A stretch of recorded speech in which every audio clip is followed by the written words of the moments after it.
And so we will move on with Mr. Antonio Di Giovanni.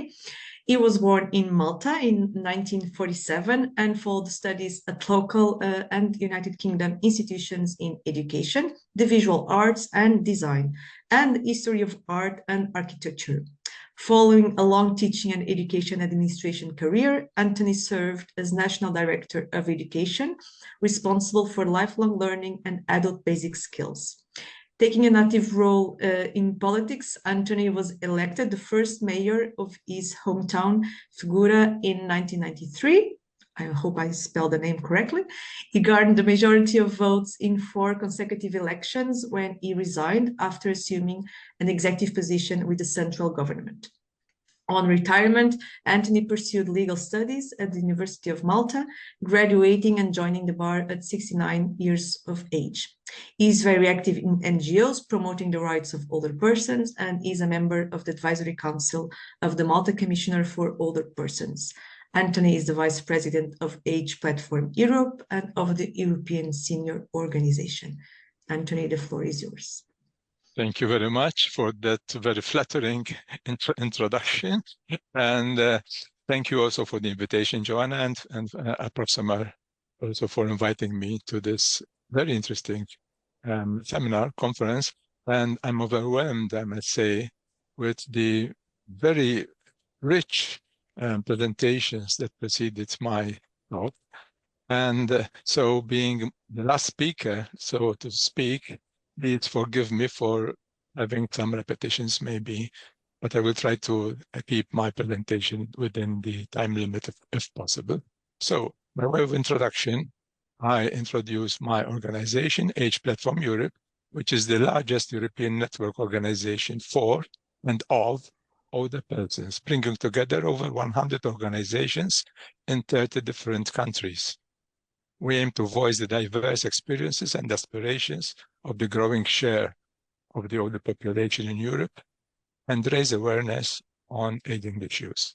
Our vision is that of a society for all ages. So we're not specifically on old age, we are after a society for all ages, a vision that envisages an inclusive society based on equal rights and well-being for all, solidarity between generations, and allowing people of all ages to be equally enjoying life, participating in and contributing to society.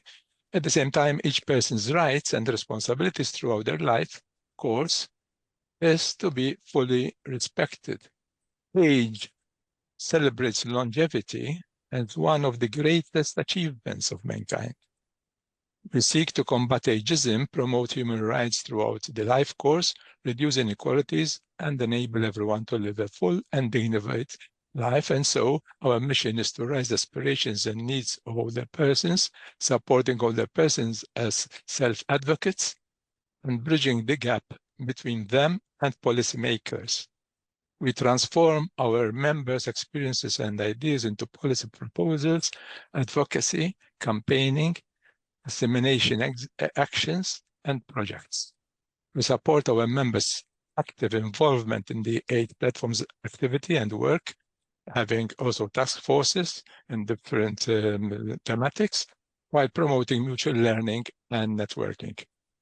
In our current age strategy for 2022 to 2025, we set out the following priority at European level: the adoption, if not the substantive progress, towards a European Union strategy for age equality.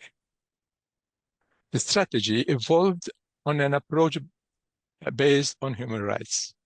Since 2018, AGE has been running a human rights campaign to raise awareness of the prevalent ageism and mobilize to take action against it. The Aging Equality Campaign was the first European-wide effort to raise awareness that human rights do not diminish with age.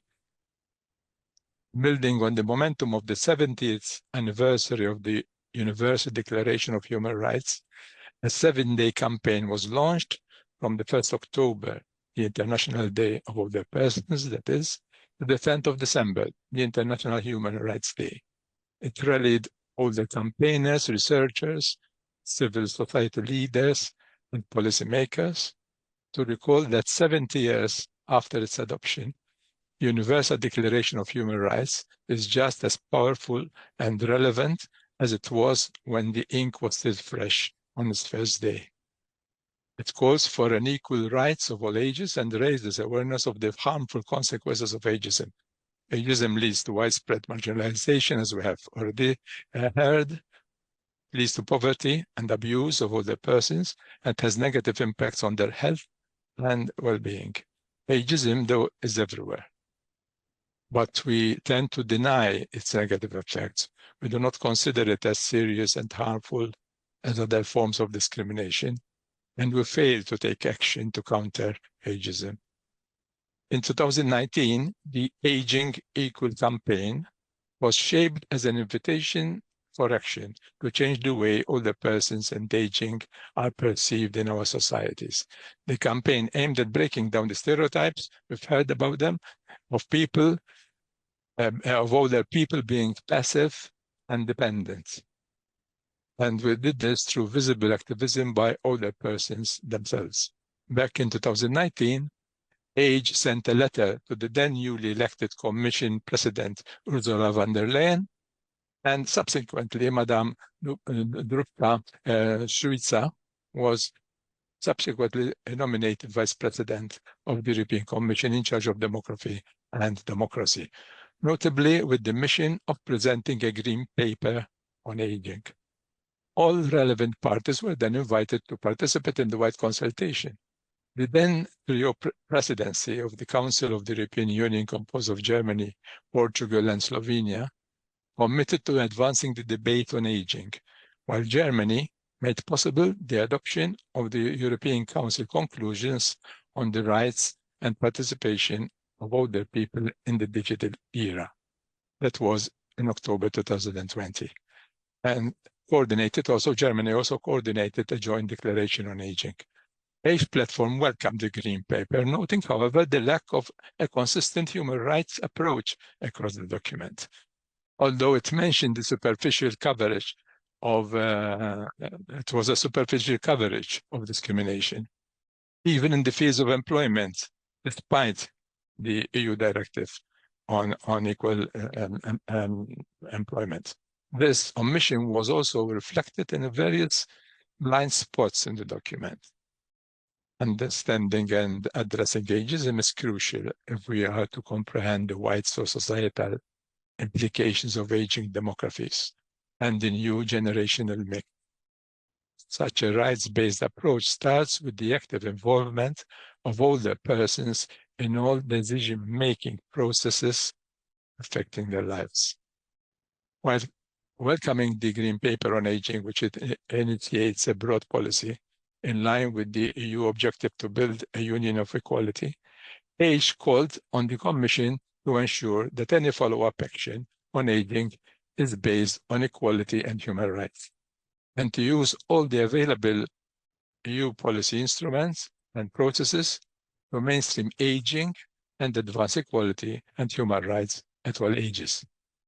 To achieve this, AGE suggested that the European Commission elaborates an age equality strategy, which would provide both the necessary conceptual framework to mainstream aging in all EU actions, and also includes targeted policy options for the way forward.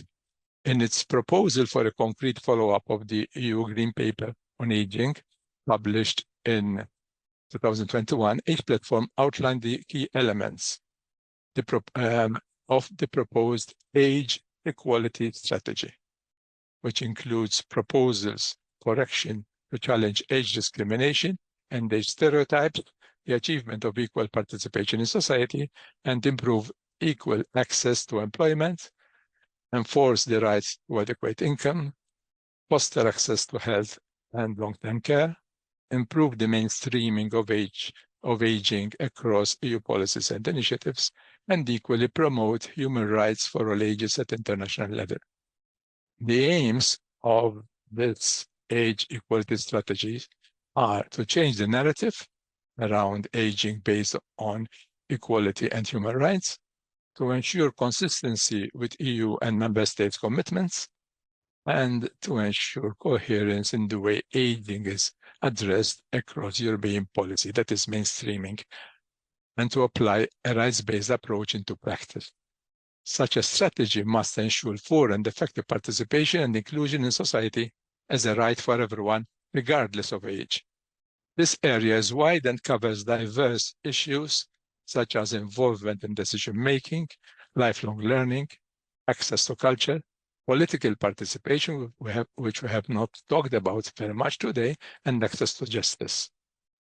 AGE advocates for a shift from a life cycle model, which focuses on traditional roles across the lifespan, including initial education, work, and retirement, towards a life course approach, which takes into account the periods of transition between learning, working, family care, inactivity, retirement, that take place multiple times and at different stages at the individual's life, including after statutory retirement age. Such a strategy should also ensure the adequacy of income and health and long-term care provision. Moreover, AGE calls on the EU to support the drafting of a United Nations Convention which fights ageism and guarantees the equal enjoyment of all human rights in old age. Many international reports and studies have provided evidence of existing gaps in the protection of human rights in old age. It is now time to fill them. To date, no international human rights treaty has been adopted without the support of the European states. The European Union and its member states have paved the way in outlawing law discrimination and protecting rights of older persons in national and regional instruments. Now is the time for the EU to lead again by supporting the new United Nations Convention for the Equal Protection of Human Rights in Old Age. In February 2024, ahead of the European Parliament elections in June, AGE officially launched its manifesto with key EU officials and partners in the European Parliament, offering insights in the challenges and accomplishments of the current legislature and vision.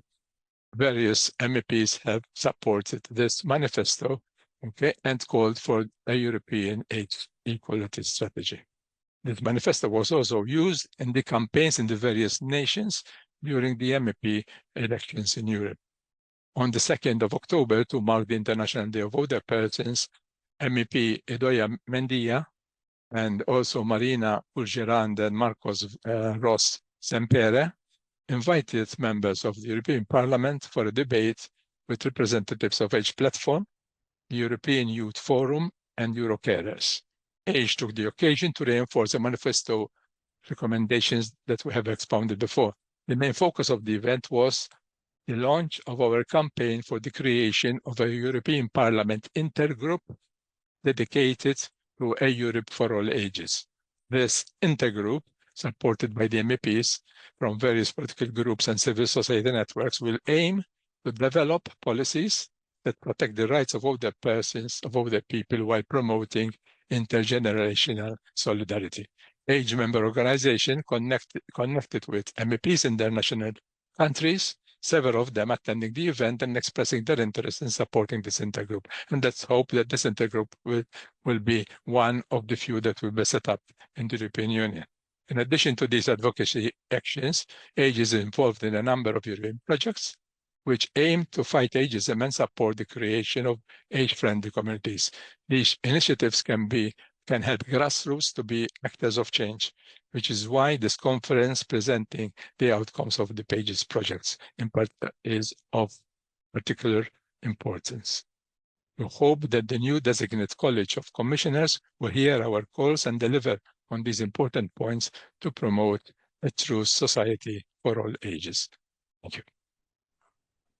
Thank you, Anthony, for this. It was really nice to see like history and the background that we have been have been seeing in Europe, and also it combines with what Vanya was also presenting in terms of the progress.